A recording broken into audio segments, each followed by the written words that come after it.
Hello everyone, Andrew here, and welcome to Game & Watch Gallery 4, today's random game of the day. Maybe not so random. Game & Watch Gallery 4 was the final Game & Watch Gallery game and the only one to be on the Game Boy Advance, as you can tell from the crazy graphics that are going on and Mario being all funky there trying to balance on top of a ball. Not sure what that was all about, but Game & Watch Gallery 4 offers 20 Game & Watch games, more than any other game in the series, as I believe Game & Watch Gallery 3 had 11, if you include the 5 on each page, plus I believe there was an extra unlockable one that we didn't see in the last video. But yeah, Game & Watch Gallery 4 is really cool. It offers 11 games that have a modern and classic mode, and then 9 games that only have a classic mode that you unlock way later on. We're going to talk about pretty much all of those in this video. So we're going to go to play game here. From the offset, you have 6 games unlocked, unlike the normal 5 that you usually have unlocked in the other Game & Watch Gallery games, and those games are, I was looking for kind of a beginning of the list, but there isn't one, it just kind of loops around.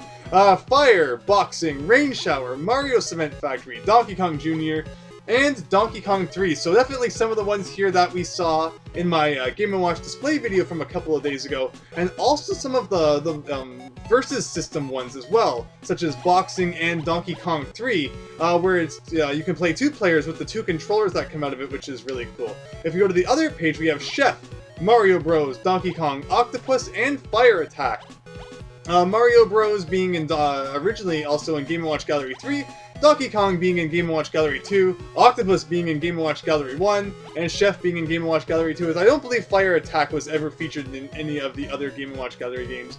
Fire was in Game & Watch Gallery 1, and Donkey Kong Jr. was in Game & Watch Gallery 3. Otherwise, they're pretty much all new, but I think it's cool, you know, they upgraded to the Game Boy Advance, so they thought they would bring back some of the best Game & Watch Gallery games from the previous Game Boy games, which is really cool. Also, I believe that just last week, in a funny coincidence, Game & Watch Gallery 4 came out on the Wii U's eShop. So if you like what you see today, you can definitely go and check that out for yourself. That applies to North America, although I believe it's been out in Europe and Australia since like 2015. So yeah, if you like what you see today, definitely go and check it out. Let's start with Fire. Is that correct? I have a higher score in hard mode than I did in easy mode. I have no idea. When I was a kid, I don't even know. I was terrible at Game & Watch games, but I had fun, and that was really all that mattered. As I mentioned before, Game & Watch Gallery games are games that I grew up with. They are just so cool. But basically, Fire, you have toads and other stuff jumping out of a burning castle, and you got Mario and Luigi here being all crazy, and you gotta kind of trampoline them over to the cart. We haven't played Game & Watch Gallery 1 on my channel. With this, we will have played every Game & Watch Gallery game on my channel, with the exception of number 1. And darn, what games are featured on number 1? I believe you have Fire, Octopus, and man, I totally blanking the other ones. Oil Panic? Is that correct? Man, I know there's a couple that I'm forgetting. Nah, I don't know. Game & Watch Gallery 1 was, I think I mentioned in the last video that I started with Game & Watch Gallery 2. So it actually wasn't until a little while later I went back and got Game & Watch Gallery 1, although I didn't play it nearly as much as I played 2, 3, and 4. Yeah, I'm totally drawing a blank when I'm supposed to know this. But yeah, Fire, it starts out very simple, but then once you get a whole bunch of guys bouncing along at the same time, it gets quite difficult. Yeah, you have Fire, not Ball. Ball was then in Game & Watch Gallery 2 as an unlockable. Yeah, I don't know why I'm drawing such a blank. I think Oil Panic, or just Oil was a Game & Watch Gallery 1. You have the moon that comes out sometimes, and bouncing that gives you some bonus points. Otherwise, Fire starts out very slow. Then once you start getting multiple guys going at the same time, we're not going to do what we did last time with Turtle Bridge. We're just going to totally blow it, and we will move on to other games. Of course, just like in all the other Game & Watch Gallery games, you have a modern and a classic mode. Something really cool about Game & Watch Gallery 4, though, that was not in Game & Watch Gallery 1, 2, and 3, is now because it's on the Game Boy Advance, they added in the kind of outline in the background of where the sprite can move to. Because just like when you played on the normal Game & Watch, everything is kind of predetermined, and when you look at the screen, you can see where different objects are kind of preset to show up. And on Game & Watch Gallery 4, you can now see that. I guess, you know, it wasn't easy for them to do on the Game Boy Color because, you know, obviously you could even play it on the Game Boy Black and White as well. It wouldn't have worked with the colors available. But now, since it's on the Game Boy Advance, they can do that. Also, because it's on the Game Boy Advance, the screen is a little bit wider, and the games are typically a little bit easier to see and even play. So it was really cool that they even, like I said, that they brought back some of the Game & Watch games that were featured on earlier versions of this, or rather installments of the series, because they just play so much better on the wider screen of the Game Boy Advance. So that's fire. Let's move on to boxing, which, as I said, is it was featured. It is, sorry, rather one of the multiplayer games. And you can actually link up with a friend and play it, although I never really had any friends to play with, so that's why there's no score on 2-player or Game B. But we can show off one player here, and we get Luigi fighting off against all of the Mushroom Kingdom's most dastardly enemies, such as, Wiggler here, who totally did absolutely nothing wrong, but we're murdering Wiggler's face. Because, why not? And, Wiggler can murder Luigi back. What are the controls here? It's been a while since I have played boxing. And just like that, Wiggler is destroyed. As I mentioned, boxing is the one multi-versus system game that I do not own. But I definitely would like to get my hands on it someday. Of course, the classic versions do not feature Nintendo characters. Instead, you just get random guys boxing it up. And just like that, Andrew is the boxing champion of the universe. Undisputed, to be sure. So that's boxing. Then you got Rain Shower, which was one of the multi-screen ones that flipped horizontally, which is pretty cool. And in modern mode, you got Mario trying to, prevent things that are for some reason hanging from the wires to, from being hit by stuff that Bowser's throwing. The natural thing to do, or just to take them off of the wires. There's no reason that Toad has to hang there. There's no reason that Donkey Kong Jr. has to hang there. It's not like the clothes which were out on the line to dry. This could easily be solved just by taking them down.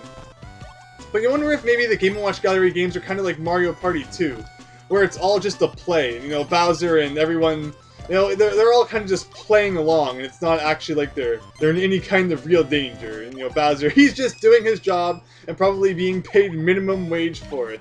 Fight for 15, Bowser. Fight for 15. Next up is Mario's Cement Factory, where you got Mario once again changing occupations, where he was, before a guy making cake, and sometimes he's a doctor, and then other times he's running a cement factory and doing all sorts of other crazy shenanigans. And you got elevators here, and you gotta get that stuff to the bottom to make cookies and cakes and all other kinds of crazy things. It's not the most fast-paced game at first, but like most Game & Watch games, but it picks up eventually. The problem is, though, I don't want to spend all day playing all of the games, because then I feel like I'm taking forever. People are going to get totally bored, and Marky Guard is, hide in his hidey hole at the bottom there. But once they pick up, the games are definitely a lot more interesting. And the same thing is pretty much classic mode, too. There's not too much of a variation. You just gotta hit the levers when there is stuff there to hit, but otherwise... Oh, Mario is totally falling to his doom. And that was the last that was ever seen of Mario. He would never show up in another video game again. Donkey Kong Jr. reappearing after being in Game & Watch Gallery 3. Let's see if I can not totally fail at it this time. Those who watched my last Game & Watch Gallery game, random game video, you can see this and compare it to what it looked like on the Game Boy Color. I think that it is really cool that they brought this one back. It looks great. Donkey Kong, as I said, was also brought back. Definitely two of my favorite Game & Watch games that had modern modes. Very fun, platforming, so much going on, mushing Goombas, jumping across those crazy platforms that everybody hated from Super Mario Bros. 3. What is there not to totally love about Donkey Kong Jr.? We'll rescue DK from this level. And then we'll call it a day, because we looked at Donkey Kong Jr. in the last Game & Watch Random Game of the Day. I keep wanting to say last video, even though the last video is technically the display video. Everything looks super nice on the Game Boy Advance, and of course you get classic mode there as well. Next up is Donkey Kong 3, which is another versus system one, where you have Donkey Kong and Mario duking it out on both sides. I don't believe it's actually Mario in like the original Donkey Kong. Like I said, I think it's supposed to be the guy from Greenhouse. But basically, you just kind of want to attack the other person's side, but then you're going to attack back, and you're gonna, meet in the middle, and you're just trying to, destroy everything. But sometimes you gotta fill up over there, and you just want to push these things over to the other side, like, get that boo away from me, Donkey Kong. You are just the meanest guy. But again, it's more fun when you're playing two-player. Although, of course, back then I never had the chance to play two-player with anyone, which is totally sad. But see, you can also play the classic mode as well. And again, you can see in the middle there just the different positions that different things can be at, which is super cool. I really, really like being able to see that. And it was something, of course, since I didn't own any Game & Watches back then, I got Game & Watch Gallery 4. I was like, oh, that's interesting that you can see where things are supposed to be. Despite the fact that if you're actually playing the Game & Watch, that's how it always is. Unfortunately, if you're playing this on the Wii U, I'm guessing that there's no way to play 2-player, which means that there are going to be 20 stars that you can never get, because Donkey Kong 3 has a 2-player mode for both classic and modern, so that's 10 stars, and boxing is the same as well. So I guess you can max out at 200, because this game has a maximum of 220 for 20 stars per game, and there's 11 games. So that's Donkey Kong 3, and wow, does that bring us back to fire already? Did we already go through 5 of the games? Or 6 of the games? Wow, yeah, it doesn't feel like we went through 6. We did fire, boxing, rain shower, smoke factory. Wow, that actually was 6 games. Over here on page number 2, we have Chef, which, as I said, was featured in Game & Watch Gallery 2, and in this one we have Peach trying to make breakfast. You would assume since she's royalty, she would totally just, tell her slaves to do it for her. But not Peach. Today she feels like not being totally useless. This must be the day before she sets out on like her Super Princess Peach adventure or something like that. Once the food is cooked, you want to feed it to Yoshi. That's totally burnt. That wasn't cooked at all. That made Yoshi shrink. That totally wasn't nice to Yoshi at all. Let's feed him something good and try to get him to go back to normal. But yeah, basically it is just Peach trying to cook breakfast. And I mean, fish for breakfast, who's complaining? It's like when I used to drink a can of Coke for breakfast and people would be like, what? That guy's totally insane. But is there really that big of a difference between a can of Coke for breakfast and like a cup of like, massive coffee for breakfast? I beg to, I don't think there is. Whatever wakes you up in the morning, eat it. Why not? But that is Chef. And then you have classic mode, which looks much the same, except you don't have Yoshi. Instead, you got a mouse at the bottom. You got the dastardly cat who will sometimes grab the food and completely throw off all of your rhythm. And that's totally Chef.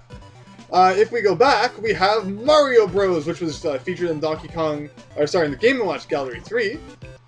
And in this one, once again, you're doing cakes, and you're using Mario and Luigi to get them from one side to the other. This time, it's inside rather than outside. I don't know why why they decided to change that. Once again, you just gotta time Mario and Luigi correctly to grab the cake or the pie or whatever it is on each side of the conveyor belt, and then send it back, eventually creating a nice package that Luigi will throw onto the truck, just like that. But wow, I really destroyed Mario Bros. I don't remember that at all. Once again, games in Game & Watch Gallery 4 have a very hard mode, which you do not earn stars when you play, but it is just fun to test your skills. And Donkey Kong, one of my absolute favorite Game & Watch games, right up there with Donkey Kong Jr. and Turtle Bridge.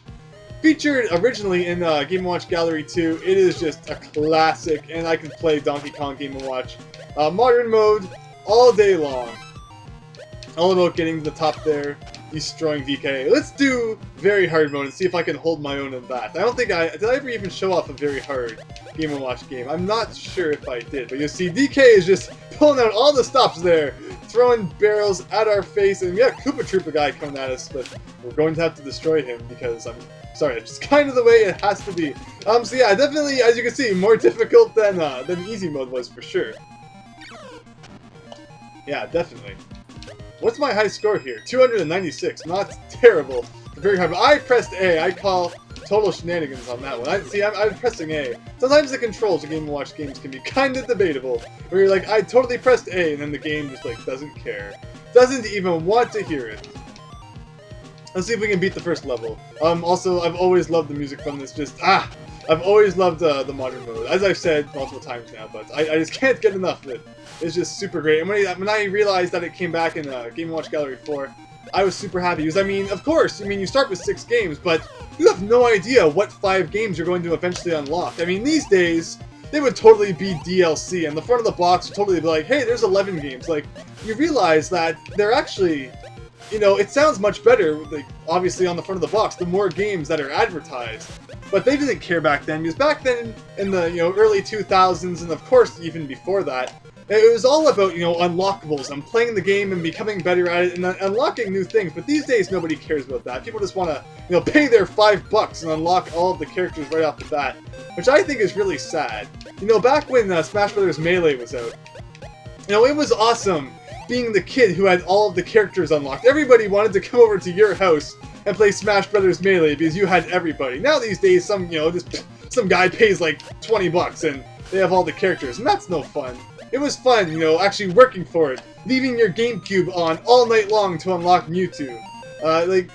People don't have memories like that anymore, but I think that those were really, really, really awesome times in gaming, when everything wasn't just bought or unlocked right off the bat. You actually had to work for it, or sometimes if you were really lazy, there was even like a cheat code that you could enter on the title screen and it would unlock everything, which if you really wanted to go that route, that's cool, but DLC, I still don't really approve of it. I think it's cool that, they're adding new features to like Mario Maker as time goes on, but I have had no interest in going back to Smash Brothers for Wii U and actually buying characters. But if that's some people's thing, I guess that's cool, but just not for me. Octopus is another one of my favorite Game & Watch Gallery games. I actually don't own the Game & Watch, which I would really love to, but it's really, really, really fun. Mario comes down here and loots all of this treasure. No, we're totally calling shenanigans on that one. The more treasure that you grab, the slower Mario will go, and for every 3 that you grab, he goes slower. So like 3, we're still pretty good.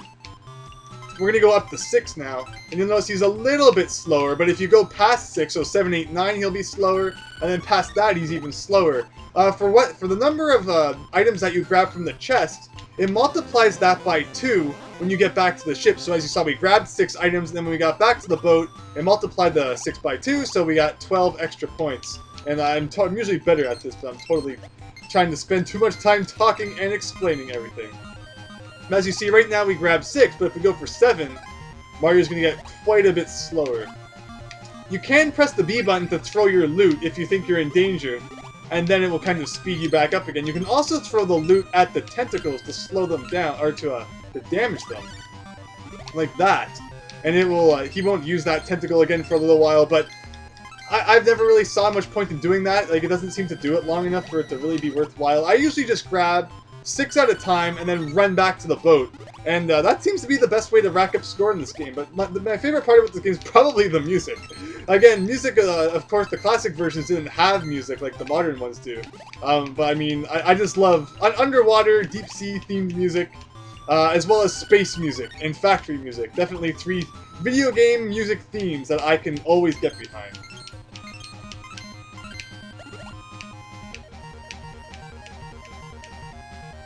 Again, of course, it gets a little bit faster the closer that you get to 100, although after you hit 100, it starts to slow down again, which is pretty good. And we should slow it down once we get back.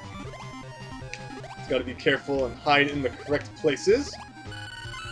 And there we go. I'm not gonna play that all day, despite the fact that I totally could. Octopus Classic is a little bit different, where you grab the treasure, but it doesn't slow you down. Wow, I'm totally stuck there. The more treasure that you grab, it doesn't slow you down. And going back to the boat always gives you 3 points, I believe. No matter how much treasure you grab, which is kind of weird. I don't know if I'm missing something, or if that's just the way that this game works, but I've always kind of, like, you gain the most points by looting the chest. It's not really about getting back to the boat, which I think it's good that the modern mode changed that. Because, yeah, otherwise you kind of just, you go back to the boat, you get 3 points, then you're back down again. And otherwise, there's not really too much to this game. This was definitely one of the earlier Game & Watch games. As I said, the earliest Game & Watch game that I own is number 9. I don't remember which one this was, but it was before that, I believe. Although I always would love to get my hands on it. I guess I didn't grab enough to get back to the boat. But that's enough Octopus for now. How many more games do we have? Wow, is Fire Attack literally the last one? Chef, Mario Bros, Donkey Kong, Octopus, Fire Attack. Okay, Fire Attack, here we go. We have also unlocked very hard here. We had 1,011 points. Just barely. In this game you play as Wario, which is pretty cool. Wario gets some time to shine. Wario does not get nearly enough attention today, which I think is rather sad. But in Fire Attack, you are holding down the fort from an invasion of bombs and bullet bills, smashing everything with the hammer. It's pretty basic, but it's very fun, and I'm not going to complain too much about that. It definitely picked up the pace a little later on, but I mean, it's not too hard, which is why it was easy for me to get a lot of points in, and in classic mode again. It's, obviously, gotta, stop them from burning down your wooden fort here. What fort exactly it is, I don't know. But Fire Attack is a pretty cool game. So, that is the 11 main games of Game & Watch Gallery 4 that have a modern and a classic mode. Over in the gallery, which is of course, a feature that all the Game & Watch Gallery games have, you have a whole bunch of different stuff like the message board, the music room, present, and the museum, just as Game & Watch Gallery 2 and 3 had. You also eventually unlock Game & Watch History. I think it has 70 stars, which lists all the different Game & Watches that were released, which is pretty cool. A nice chronicle there. You also have, and even, it points out when the NES came out. It says 1983, so I mean, that's technically the Famicom, but still, same thing, I guess, kind of. So you can see which Game & Watches were released even after the Famicom and NES were already out, which is pretty cool. In the museum, unlike in the previous games where the museum is just all about showing games that you can't play, in the museum there are 9 games that you can unlock to learn about. Although after you have unlocked all 9 of the museum games, eventually, as you earn more stars, you can unlock the ability to play the games in the museum. As you can see here with Manhole, at 80 stars you unlock the ability to play Manhole, and that goes on for all of the games in the museum. And eventually you can even unlock the ability to play the Zelda Game & Watch. So if you're intrigued by the existence of a Zelda Game & Watch, pick up Game & Watch Gallery 4 and get really good at it, because I think you need like 200 stars to unlock the ability to play Zelda, which I don't have. I don't know if I'll ever have, but it's totally cool. So I have unlocked the ability to play Manhole. That's it! Manhole is also in Game & Watch Gallery 1. So I think it's Oil, Manhole, Octopus, and Fire. I think there were only 4 games, unless there was an unlockable one, which I'm forgetting. But anyway, Manhole, you do not earn stars for any of the games in the museum, unlike in Game & Watch Gallery 3, where you do earn stars for the games that only have a classic mode like Flagman. When you play games like Manhole, or Mario's Bombs Away, or Zelda, you do not earn stars for them, but I mean, it's not only supposed to be about earning stars, it's just supposed to be about having fun as well. And Manhole is a pretty interesting Game & Watch, definitely one of the earlier ones as well. Pretty simple again, but it definitely gets more complicated. It's a shame that they didn't bring back the modern version of Manhole, considering, as I said, it was actually in Game & Watch Gallery 1, where it did have a modern version, where you play as Yoshi, who's in the middle, and he uses his tongue to stretch out and create platforms, which the characters can then run across. But that's pretty cool. So again, I don't have them all unlocked, but you do eventually unlock the ability to play all of the games in the museum as well. So you add these 9 to the other 11, and that gives you 20 games in total to play in Game & Watch Gallery 4, if you have the guts to unlock them all. Which again, it shouldn't. If it was a game today, you'd probably just pay like $10 and get them all. But there's definitely a very good feeling about unlocking things and not just buying them through DLC. But with that said, that's Game & Watch Gallery 4, now out on the Wii U, I believe, in all regions. So if you like what you see here, definitely go pick it up. It'd be really cool if it was also on the 3DS. Don't get me started in the whole debate about why aren't Game Boy Advance games available on the 3DS. I was part of the Ambassador program, so I do have some cool games like Wario Land 4, but those should be available to everybody. Who cares if they don't have save states? I think we can live without them. Make people actually have to, work hard and learn how to play the game rather than just save stating every 10 seconds in case they die. That's a debate for another day. I grew up, back in the good old days of gaming. We're not going to go there, though, despite the fact that, yes, Game & Watch Gallery 4, talking about Game & Watch games back in the good old days. It would be a good time to, rage on about that, but I will not bore everybody. But instead, we're getting a demo of Fire, because, I obviously didn't do a good enough job of showing it off myself. But yeah, that's Game & Watch Gallery 4. Game & Watches are so cool, and that concludes Game & Watch Week. So thank you very much for watching. I hope you enjoyed that. Hope you go and play some Game & Watch games for yourself. And yeah, thanks, and see you later.